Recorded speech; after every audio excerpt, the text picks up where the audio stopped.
सर्वांना सर्वप्रथम मी क्रांतिकारी जय भीम करतो.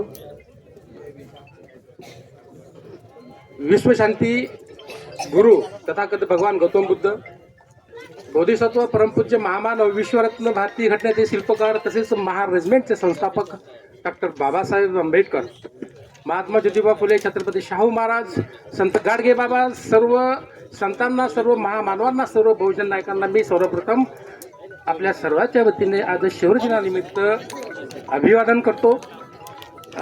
सन्माननीय व्यासपीठ विराजमान अध्यक्ष महोदय, तसेच यश सिद्धी आजी माजी सैनिक बौद्धिक वेलफेअर असोसिएशनचे राज्याध्यक्ष प्रदीप गायकवाड साहेब, शाक्य मिलिंद संघटना, सेवानिवृत्त पोलीस अधिकारी, कर्मचारी, महिला, उपस्थित अध्यक्ष साहेब, सर मी नाव विसरलो, गायकवाड साहेब, अरुण ओव्हाळ साहेब, सर्व पदाधिकारी, तसेच माझ्यासमोर बसलेले महार रेजिमेंटचे शूरवीर बहादूर सर्व सैनिक साहेबान, तसेच वीर नारी, वीर माता पिता आणि महार महिला परिवार, तसेच महार रेजिमेंटच्या व्यतिरिक्त माझ्या डाव्या बाजूला बसलेले आर्मी नेव्ही एअरफोर्स, तसेच इतर बटालियनचे, इतर रेजिमेंटचे सर्वांचं मी यशस्वी आजी माजी सैनिक बौद्धिक वेलफेअर असोसिएशनच्या वतीने स्वागत करतो. माझा क्रांतिकारी जय भीम करतो.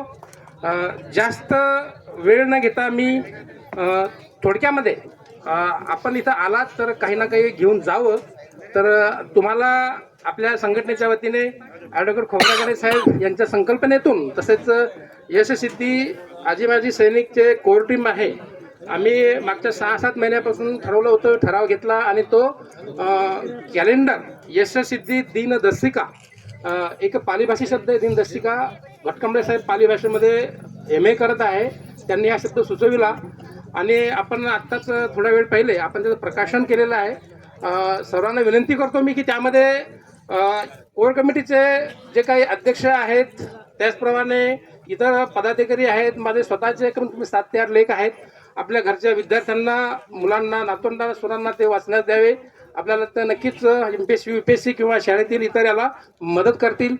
मी जास्त आता खोलत जाणार नाही.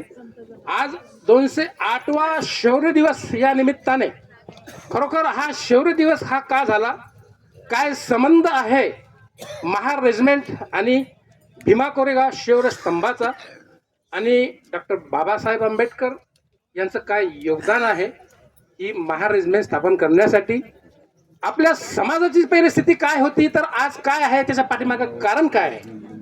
तर बंधूंनो, जास्त वेळ न घेता हा जो लढा आहे, आजच्या 208 वर्ष पहिले, म्हणजे आज 208वा शौर्य दिवस आहे आणि त्या 500 शूरवीर महारांनी इंग्रजाच्या सेनामध्ये, ब्रिटिश सैन्यामध्ये असताना त्यांना जब किसी का आत्मसम्मान दुखता है तो सामने वाले की, शत्रु की या अपने अपोजिशन की उसकी संख्या नहीं तो खुद का साहस दिखाना पड़ता है. इसीलिए 500 शूरवीर महारों ने अपना साहस दिखाया जो ब्रिटिश ईस्ट इंडिया कंपनी के तरफ से मिला था और हमें, आपको, हमको सभी को आत्मसम्मान दिलाया. और एक बार मैं बताता हूँ, मला असं वाटतं मी मराठीमध्ये कम्फर्टेबल राहील, मराठीमध्ये जरा चांगलं वाटेल मला. आपल्याला जो काही हा जो सन्मान दिला तो 500 शूरवीर महारांनी इंग्रजांसाठी, ही जी लढाई आहे ही भले ही सत्ता मिळवण्यासाठी होती, परंतु 500 शूरवीर महारांना, आपल्या समाजाला जो काही अन्याय अत्याचार होत होता, पेशवाईकडून जे काही मार्शल लॉ लावले होते आणि आपल्या समाजाला जिण्याचे अधिकार हे हिरावून घेतले होते, पाणी पिण्याचा अधिकार नव्हता, त्या अधिकाराला तोंड देण्यासाठी इंग्रज अधिकाऱ्याकडून ऑर्डर बी मिळाला होता की आपल्याकडे हत्यार अम्युनिशन नाही, आपल्याला वापस जायचं आहे. कर्नल बार्टन बर यांनी आदेश पाठवला, तरी बी या 500 शूरवीर महारामधले रत्नाक, भिकनाक, जाननाक यांनी जे नेतृत्व केलं आणि ब्रिटिश ईस्ट इंडिया कंपनीचं कॅप्टन फ्रान्सिस एफ स्टॉटन यांनी नेतृत्व केलं आणि ते वापस जाण्यास तयार झाले. परंतु आपल्या 500 महारांनी निर्णय घेतला की साहब हम मरेंगे या मारेंगे, हम महार आहे. Mahar is a brand, Mahar is a brand जे तुम्ही आम्ही आमच्या टोपीवर सजविला. बंधूंनो, खूप मोठी ट्रॅजेडी आहे. आता मी थोडसे सामाजिकतेवर येतो.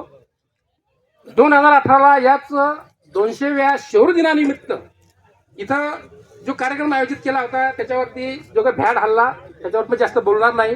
तेव्हापासून हा जो भीमा कोरेगावचा जो लढा आहे हा न्यायालयाचा लढा झालेला आहे. परंतु हा न्यायालयाचा लढा कसा झाला आता मी जे मला सांगायचं त्या मेन पॉईंटवर येतो.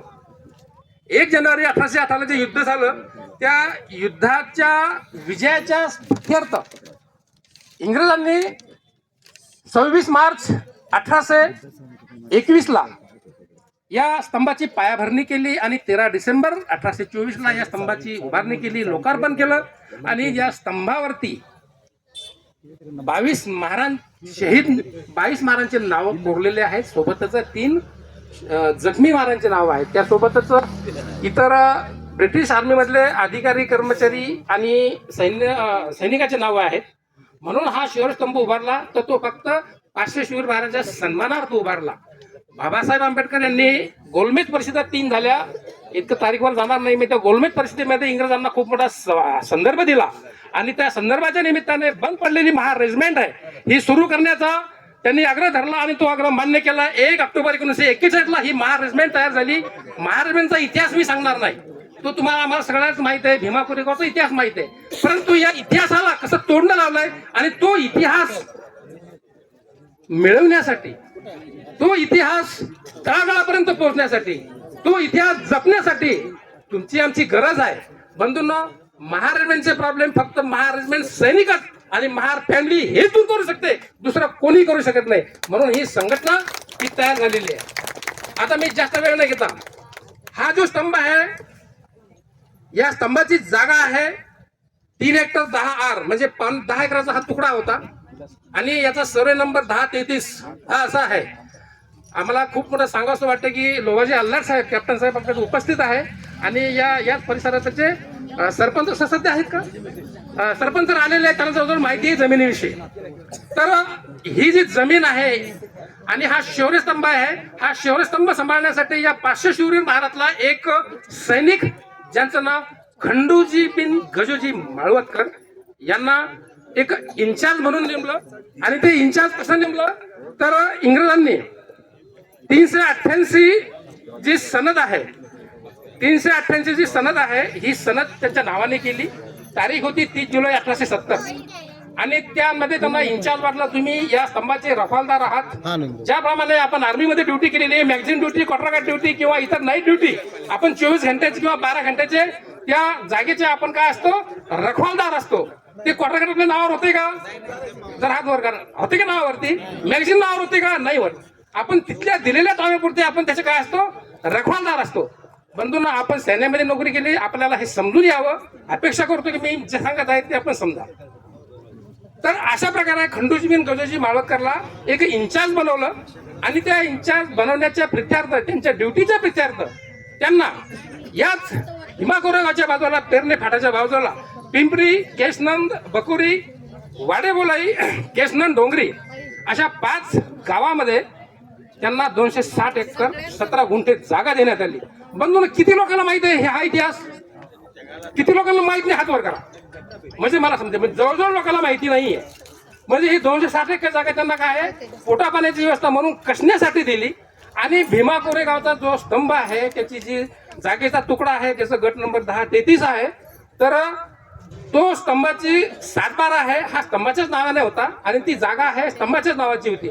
म्हणजे काय, तो स्तंभाचा जी जागा आहे त्याच्यावर कोणाचाही अधिकार नव्हता, माळवतकरचा अधिकार नव्हता. मला हे सांगायची गोष्ट आहे.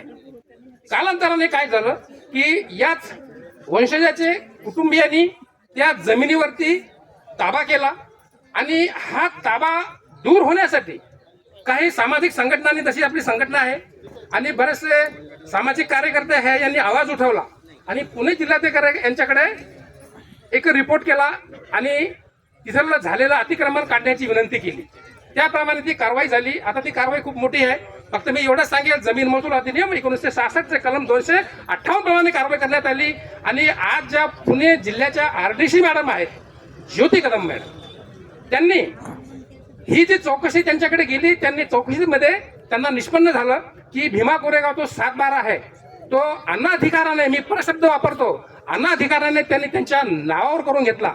बंधूने मी आता सांगितलं होतं, तो सातबारा कोणाच्या नावाने होता? भीमा कोरेगावच्या नावाने होता. आणि तो सातबारा यांनी काय केलं, त्यांच्या नावावर करून घेतला. आणि त्यांच्या नावावर केल्याची नोंद मिळाली, फेरफार नोंद क्रमांक 1993 आणि 1994. ज्योती कदम मॅडमचे खूप आपण आभार मानूया की त्यांनी एक आदेश काढला. तारीख होती 5 जून 2017 आणि आदेश क्रमांक होता आरटीएस / रिव्ह्यू / 2000, आरटीएस / रिव्ह्यू / 2/2016, दिनांक 5 जून 2017. या आदेशान्वये हे दोन्ही बी फेरफार नोंदी बंधून रद्द केल्या आणि तो सातबारा आहे परत भीमा कोरेगावच्या नावाने करून टाकला. टाळ्या होते एकदा. सातबारा जो कोणाच्या नावाने केला आहे? भीमा कोरेगावच्या नावाने केला. संबंधित माळवकर कुटुंब यांनी काय केलं की त्या आदेशाच्या विरुद्ध दिवाणी न्यायाधीश वरिष्ठ सर दहावे या कोर्टामध्ये ती केस टाकली. आता मी ते केसचा पूर्ण उत्तर सांगणार नाही, टाइम कमी आहे बंधूंनो. माझ्या वतीने मी तुम्हाला समजेल याच भाषेत सांगतो. त्यांनी काय केलं की तो जो आदेशाचा खिलाफ जो कोर्टामध्ये आदेशाच्या वतीने ते झालं, त्यानंतर त्या कोर्टामध्ये तो आदेश रद्द झाला. परत सेशन कोर्टात गेले, सेशन कोर्टामध्ये आदेश रद्द झाला. परत कुठे मुंबईला गेले आणि मुंबईमध्ये बी हा आदेश रद्द झाला. परंतु एक ट्रेजेडी झाली की 7 वर्षे हे जमिनीचा ताब्याचा म्हणजे स्टेटस को हा 7 वर्षे चालला आणि हायकोर्टाने की तो परत तात्पुरता ताबा त्यांच्याकडे गेलेला आहे. बंधून परत आपली संघर्षाची वेळ आली, आपल्याला संघर्ष केल्याशिवाय काही मिळत नाही. म्हणून हा जो सातबारा त्यांच्या नावावर केला त्याच्यासाठी त्यांना कोणतरी मदत केलेली आहे. तुम्हाला असं वाटत नाही का की तो सातबारा परत आपल्याला स्तंभाच्या नावाने व्हावा? हे लढण्यासाठी आपल्याला पैसा लागेल, तुमचा सपोर्ट लागेल, आपल्याला त्या केसमध्ये सामील व्हावं लागेल. काय तुम्ही तयार आहे? बिलकुल तयार आहे. अगर तुम्ही तयार असाल तर ही जी संघटना आहे ती केस हाती घ्यायचा प्रयत्न करेल. येस किती येईल की नाही येईल तो भाग वेगळा, परंतु आम्ही असं ठरवलंय की आपण त्या केसमध्ये आपण हस्तक्षेप करायला पाहिजे, घ्यायला पाहिजे. काय आपण तयार आहे? परत सांगतो बिलकुल. तर आम्ही प्रयत्न करूया आणि वेळोवेळी तुम्हाला ही माहिती देईल. बस मला आजचा हा जो आहे इतिहास तुम्हाला सांगायचा होता. बाकी आपण सगळे समजले आहात. राज्याध्यक्ष साहेब, उपाध्यक्ष साहेब यांनी संघटनेचे देवदिवस तुम्हाला सांगलेले आहे. यावरती मी जी माहिती सांगितली, मी स्वतः संघटनेच्या वतीने महाराष्ट्र गव्हर्नमेंटवरती राईट टू इन्फॉर्मेशन ऍक्ट 2005 अंतर्गत कारवाई केली आणि ती कारवाईची पूर्ण माहिती मिळवलेली आहे. मी जो बोलतो आहे ते संबंधित विभागाच्या सहीने आलेले कागद कारवाईने बोलत आहे, माझ्या मनात सांगत नाही, म्हणून मी एवढं ठामपणे सांगत आहे. ओके, इथपर्यंत थांबतो. आणि आपण जरूर समजला असाल आणि या कार्यासाठी आपण मदत कराल, आपला सपोर्ट पाहिजे. आपला सपोर्ट, आपली उपस्थिती आणि आपलं योगदान हे संघटनेची ताकद आहे. आता एकदम मी 1-2 नारा लावतो. 500 शूरवीर महाराजांचा, डॉक्टर बाबासाहेब आंबेडकरांचा, भारतीय संविधानाचा, एवढे बोलतो, इथे थांबतो. जय भीम, जय भारत. खूब खूब धन्यवाद. ये थे हमारे संगठन